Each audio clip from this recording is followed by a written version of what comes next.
L'ambulatori de Carreras Candi té un futur incert. Els veïns ja s'han començat a mobilitzar per impedir que es tanqui. Volem el CAP! Els treballadors del CAP estan recollint, estan fent caixes i el trasllat el tenen previst per primers d'abril com a molt tard. Aquest CAP atén 11.000 persones, la majoria gent gran que necessita cures regularment. L'Associació de Veïns assegura que els problemes estructurals, com ara la manca de ventilació, podrien ser el motiu del tancament.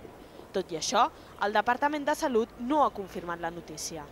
Espero que no tanquin, perquè no hi ha recanvi. I anar a Serriarola no és de canvi, no és valor de canvi, perquè és molt lluny i hi ha molta gent gran. Segons les associacions de veïns, l'alternativa que proposa el departament és l'ambulatori de Sants, un centre que està a 2 parades de metro de l'actual.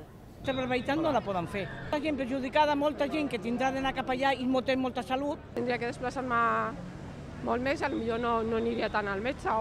El tancament de Carreras Candi deixaria Badal sense serveis sanitaris. Per això, des de l'Ajuntament es comprometen a defensar la continuïtat de l'ambulatori. El mateix regidor acompanyarà l'alcalde de Barcelona, per tant, a parlar amb els màxims responsables del Departament de Salut de la Generalitat per reiterar la negativa a que es tanqui o es traslladi el CAP de Carreras Candi. Si això no fos possible, els veïns ja han pensat en una proposta alternativa. Creuen que els baixos d'aquest edifici seria un bon lloc per evitar que el CAP deixi el barri.